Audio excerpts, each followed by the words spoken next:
చిన్న ఇంజెక్షన్ ద్వారా మోకాలు మరియు నడుము నొప్పులకు దీర్ఘకాలిక పరిష్కారం. డాక్టర్ ప్రకాష్ గుడిపూడి. సంప్రదించండి. Allied pain and pain management centre, Hyderabad.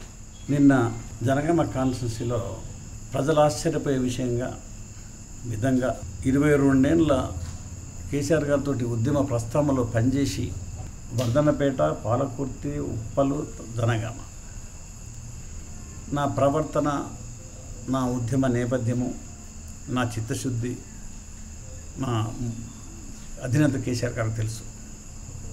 ఎంత ఆస్తి రాష్ట్ర సాధన కొరకు అమ్మి పెట్టినానో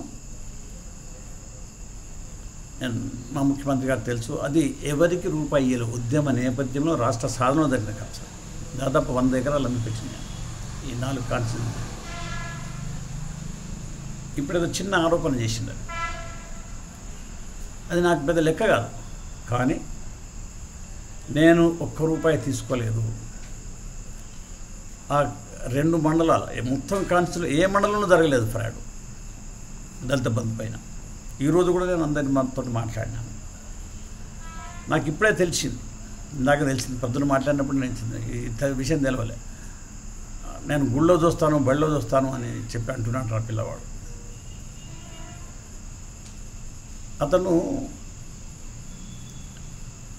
మా కొడుకు కంటే చిన్నవాడు, వాళ్ళ నాయన కంటే పెద్దవాడిని నేను. అంటే అతను లేకపోతే అతను చొర్రుమని అన్నట. అతను నన్ను ప్రమాణం చేయమని చెప్పి అన్నాడట. అతనికి శుభంగానే అయినా నేను చెప్తున్నా, నన్ను ఎదిగిన మా కేసీఆర్ గారు తెలిసిన సంగతి. నేను దుల్మిట్ట, మద్దూరు మండల ప్రజాప్రతినిధులను గౌరవించి వాళ్ళు వసూలు చేసిన విధానం వాళ్ళకి తెలుసు కాబట్టి, వాళ్ళే నేను ప్రెస్ మీట్ పెట్టి చెప్పినా కాబట్టి వాళ్ళకి తెలుసు కాబట్టి, నేను ఫోన్ చేసి చెప్పిన వసూలు చేయకూడదని తెలుసు కాబట్టి, వసూలు చేసుకుని ఆయన అనుభవించి ఎట్లా పెరిగి ఉండో వాళ్ళకి తెలుసు కాబట్టి 300 నుంచి 400 మంది తీర్మానం చేసిండు. పార్టీ నుంచి ఆయన బహిష్కరించాలా, తీసుకొని దళిత బిడ్డల దగ్గర తీసుకొని వాడుకోవడం, గరీబ్ బిడ్డల నుంచి అని చెప్పి వాళ్ళని గౌరవిస్తూ నేను తీసుకోలేదు కాబట్టి, అతను తండ్రంతటంతో ఆయనను ప్రమాణం చేయమని చెప్పి అన్నాడు కాబట్టి, ఇలా రమణారెడ్డి గారు చెప్పినాను. నాకు మా మండల బత్తనపేట మండలంతో రైతు జిల్లా అధ్యక్షుడు. నాకు ఇప్పుడు గుర్తొచ్చింది. ఆ పిల్లవానికి శుభంగానే నేను చెప్తున్నాను, నాకు ఇలా కొడుకున్నాడు, ఒక బిడ్డ పెళ్లి చేసినాడు, వేరే వంశాన్ని మీద నాకు రైట్ లేదు, హక్కు లేదు. నా కొడుకు మీద సాక్షిగా నేను ₹1 కూడా దళిత బంధులో తీసుకోలేదు. ఈ కాన్స్టిట్యున్సీలో ఎవరి దగ్గర మా పల్ల తమ్ముడిని నేను అప్పీల్ చేస్తున్నాను.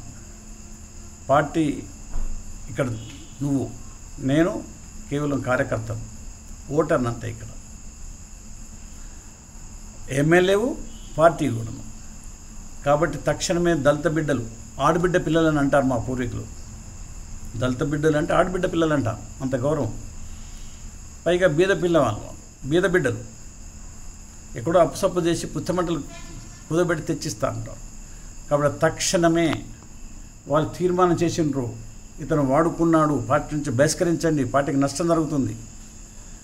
కాబట్టి మీరు ఏం చేస్తారో, బహిష్కరిస్తారా లేక మందలించి బహిష్కరిస్తామని చెప్పి డబ్బులు వసూలు చేసి ఇస్తారా? దళిత బిడ్డలకు సత్వరమే న్యాయం చేయాలి, డబ్బులు వసూలు చేసి ఇచ్చి అని చెప్పి మా తమ్ముని నేను అప్పీల్ చేస్తున్నాను. జైతరంగా మరిన్ని వీడియోస్ కోసం ఛానల్ ని సబ్స్క్రైబ్ చేయండి. లేటెస్ట్ అప్డేట్స్ కోసం వాట్సాప్ ఛానల్ ని ఫాలో చేయండి.